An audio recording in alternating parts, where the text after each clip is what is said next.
I am a major procrastinator. Likewise, I was not the only one to graduate from college, and after a whole month of sitting at home with no job offers, reluctantly had to call my minimum wage part-time fast food restaurant job from high school and college to put me back on schedule.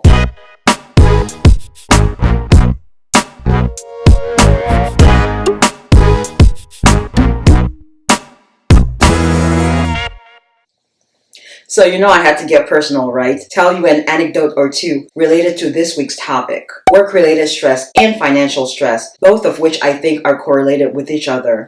So one Thursday about 3 weeks ago, I had told my older brother over the phone to expect a care package for me over the weekend. I just shipped that care package out about 3 days ago. Also, I'd been meaning to stop by the grocery store to pick up a few things missing in my pantry, but I would always find some reason to push that trip to the grocery store to the next day. I finally made it to the grocery store last Wednesday. Reason? I was more than halfway through my last roll of toilet paper. I could not push back my trip to the grocery store any longer. Now I have a few more similar stories, but you get the point. I am a major procrastinator, or so I thought, until I saw this video on CNBC via YouTube. Take a look at this clip.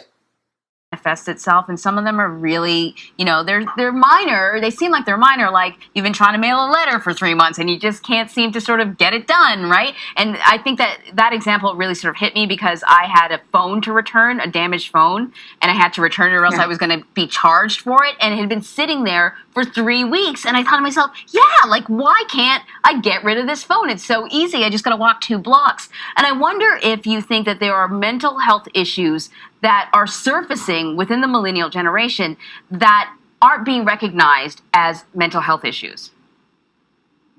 Yeah, and I don't think, some people ask, is it burnout or is it depression? And I don't think it's necessarily depression. A lot of people I know who have been diagnosed with burnout, they have gone to psychiatrists who've said, you do not have clinical depression. You just need more rest.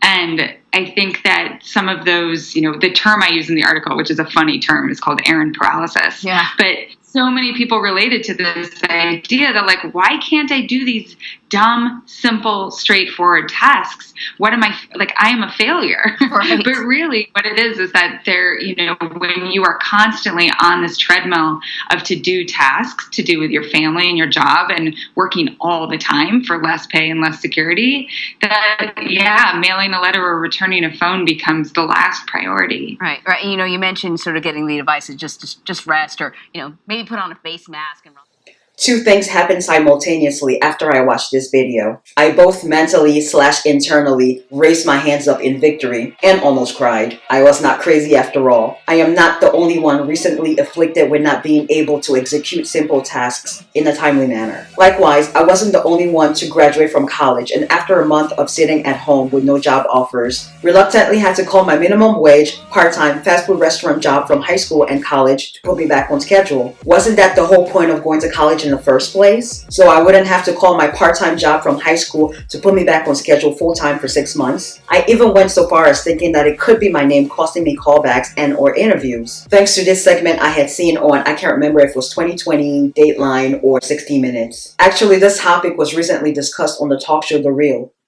Could your name be costing you job opportunities? Well, according to new research by the Harvard Review, it might be.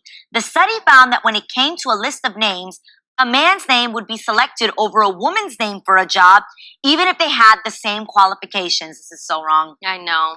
And it doesn't just apply to gender either. Have you heard of resume whitening? Have you guys heard of this? All right, it's when a candidate intentionally changes their name on their resume to obscure their ethnicity. According to an article on the Huffington Post, when a man named Jose Zamora dropped the S out of his name and went from Jose to Joe, he got way more responses on his job applications. So ladies, when it comes to interviewing for a job, do you think your name makes a difference? Well, first of all, I read one article and they were saying that this was like a financial, inquiry, to get a financial manager. And so it was online and you could pick the financial manager. So they said that 25% of the people picked the male names over female names. But when it comes to money, I don't care about your name. I want to look at your bank account. That's what I want to look at. Yeah. We'll drop a link to it down below. Sidebar, I have grown to love and appreciate my name because it's unique, but it hadn't always been the case. Now going back to the topic of jobs. It's no wonder lots of millennials are suffering from depression and or exhaustion. According to an article on healthline.com, rates of depression among millennials are naturally increasing because of the economic reality of increasing student loan debt, decrease of job stability, the rent economy, and decrease in positive social supports due to moving globally for job security. I will link this article and a few others down below for those of you interested in checking them out.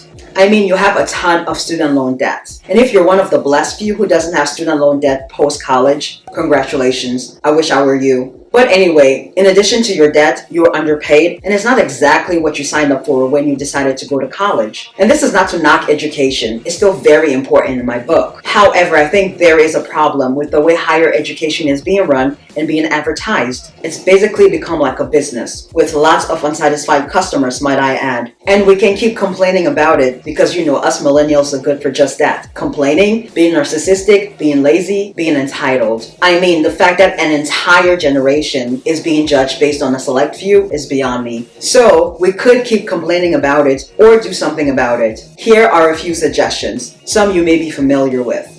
If you consider going back to school or taking a few courses or going to a 4-year or community college, first make sure that what you're working toward career-wise requires a degree. Once that is established, ask yourself, is this what I really want? Is this what I'm passionate about? Or are you doing it for your parents or someone else? Your parents don't have to live with the consequences. You do. Next, try to cut costs. Get scholarships, grants, and even if you must take out a loan, see if you could maybe commute rather than live on campus. While textbooks and supplies are expensive, I think room and board is what makes college tuition skyrocket. That's one of the things I regret not doing, not applying for scholarships for college and high school, even though I was among the top 10 of my graduating class. This is not to brag or anything, but because I did not apply for scholarships, I took out a lot of loans. So do your homework and research, and try to start paying off those loans as soon as you can. The longer you defer those loans, the more interest you accrue, and interest will kill you. Interest is only beneficial in terms of investments, not loans. I mean, who wants to pay more than they originally borrowed? No one.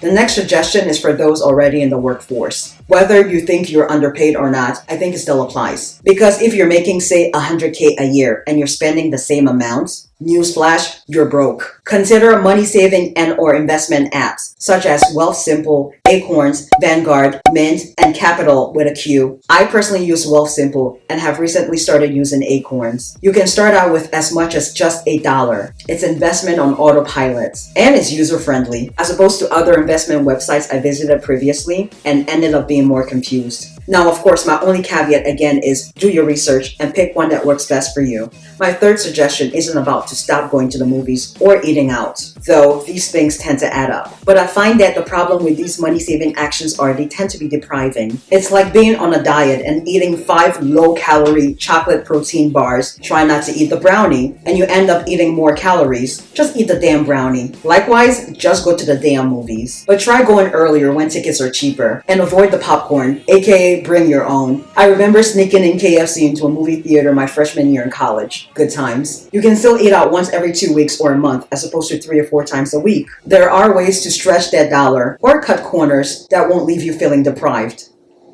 Alright, that's all I have for you guys today. If you like this video, be sure to give me a big thumbs up, share, and subscribe. Please stay tuned for a review of Little, the movie. And I'll see you right back here on Tuesday. Deuces! What up, you guys? So I'm just sitting here in my PJs, as you can tell, drinking some tea. So I just came back from the movies and I couldn't vlog in my car because it's dark outside. It's almost 11 o'clock, which is like way past my bedtime, you guys. And remind me never to go to the movies on a Friday night, unless of course I'm going with a friend, because there's too much foolishness out there and I ain't got the time for it. But anyways, you guys are not here to listen to me complain, but to listen to a review of Little. So that's the movie I talked about in my last vlog with Issa Rae, Marsai Martin, the little girl from Blackish, and Regina Hall. So the movie was so much fun. It has some elements of What Men Want, which is the movie with Taraji P. Henson. She's the mean boss lady who is very successful but has no friends. So it's kind of the same thing in Little, but then she gets transformed into a child through a magic trick. It also has some elements of Nobody's Fool, which is the movie that Tiffany Haddish was in, as well as Whoopi Goldberg, but it's less ratchet than Nobody's Fool. And also it has obviously elements of 13 going on 30. So the movie had this sort of run-of-the-mill kind of like kumbaya message of like loving yourself and believing in yourself. And also there were some holes in the plot, like the part where she turned back into a grown woman. They didn't really show us how. They showed us how she was turned into the little girl with that magic trick, and then she woke up and she was a little girl. But with the reverse, where she became a grown woman again, they didn't really show us. I mean, they showed the little girl doing the trick, but it didn't happen on the spot. So maybe they did. I don't know. But that was just a hole for me. So overall, I'll give the movie a 7.5 to an 8 out of 10. Oof, my hand is on fire. Issa Rae was in The Hate You Give, which came out this past summer. She was the one who had given the motivational speech at the young man's funeral.